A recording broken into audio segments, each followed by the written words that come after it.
Rui, fala um pouquinho qual é a importância da testosterona no homem, se você puder falar nas diferentes fases, né? A gente sabe que a testosterona tem importância até intraútero, como por exemplo na diferenciação da genitália externa. Fala um pouquinho a importância desse hormônio, o que que é e qual a sua importância nas diferentes fases da vida do homem.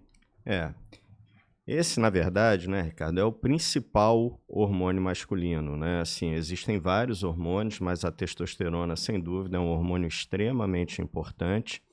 E muitas pessoas acham que ele basicamente está relacionado na esfera sexual, na esfera da ereção, mas na verdade a testosterona ela tem uma ação muito mais profunda, não apenas na esfera sexual, mas também na esfera metabólica, na esfera da produção dos caracteres sexuais masculinos.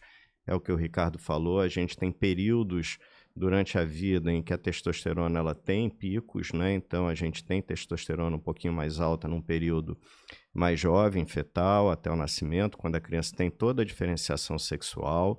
Depois há um período em que a testosterona fica latente, baixa, e ela volta a subir na puberdade, né? Então, na puberdade, há o desenvolvimento peniano, dos pelos genitais, do testículo, ao início da espermatogênese, também muito estimulado pela testosterona, e a testosterona vai agindo no organismo como um todo.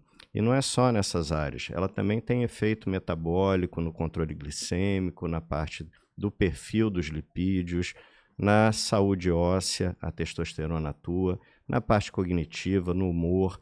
Então é um hormônio extremamente importante e que tem um espectro de ações muito ampla, né?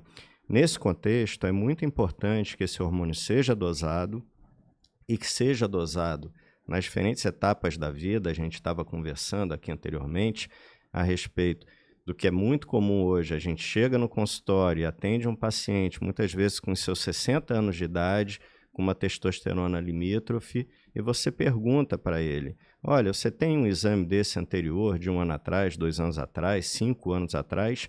E aí você é surpreendido porque ele nunca fez uma testosterona na vida, quando esse é um dos principais hormônios, né? Então, cada vez mais a população ela vai se conscientizando, e os médicos também, da importância desse hormônio, e com isso a gente consegue ter uma evolução mais fidedigna, né, do comportamento da testosterona no homem, e a gente consegue perceber alterações num momento mais precoce e, com isso, fazer as devidas correções quando necessário. Quando necessário, mais uma vez frisando. Vamos deixar um programa só para falar de terapia de reposição de testosterona, que é um tema muito mais amplo. Aqui a gente está só fazendo um en passant. Então, o Rui já colocou que, apesar de ser um hormônio sexual, ele tem, esse hormônio tem receptores em diversos órgãos e sistemas, então vai ajudar vai interferir, digamos assim, na questão da saúde mental. Então, o hipogonadismo, que é a síndrome de baixa de testosterona em homem, um dos sintomas é tristeza e humor deprimido, porque a testosterona também participa da questão do humor. Ele mencionou a questão da saúde óssea, então a maturação do esqueleto ósseo, tanto homem quanto mulheres, ele tem um pico até 30 anos de idade. Parte disso advém da testosterona e também da sua conversão em estrogênio. A gente sabe que isso é muito importante, mas vou passar a bola para o Elcio. Sabemos também que em torno da quarta década, a partir dos 30 anos, existe um declínio gradual, em média da ordem de 1% a 1,5% ao ano. Então, é natural que, com o passar dos anos, esses níveis vão declinando, e é possível, em alguns homens, que, no determinado momento, esses níveis atinjam níveis abaixo da taxa de normalidade, por assim dizer, que é o que nós vamos chamar de disfunção androgênica ou distúrbio androgênico do envelhecimento masculino. Fala um pouquinho dessa condição, já adiantando que, diferentemente da menopausa da mulher, o homem não tem menopausa, porque não existe uma interrupção abrupta, e sim um declínio gradual e progressivo. Fala um pouquinho pra gente, Elcio. Então, todo homem, como você falou, né? Todo homem vai ter uma queda da testosterona a partir dos 40 anos de idade, ou em torno de 1% ao ano.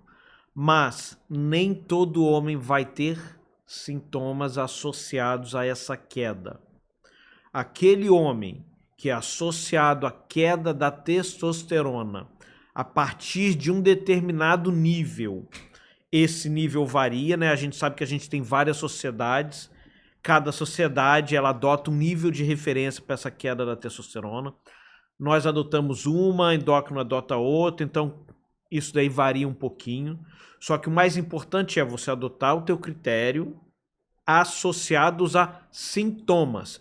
Então o hipogonadismo consiste que é o hipogonadismo, que é essa queda da testosterona, consiste na queda do hormônio associado a sintomas, como o Rui já mencionou.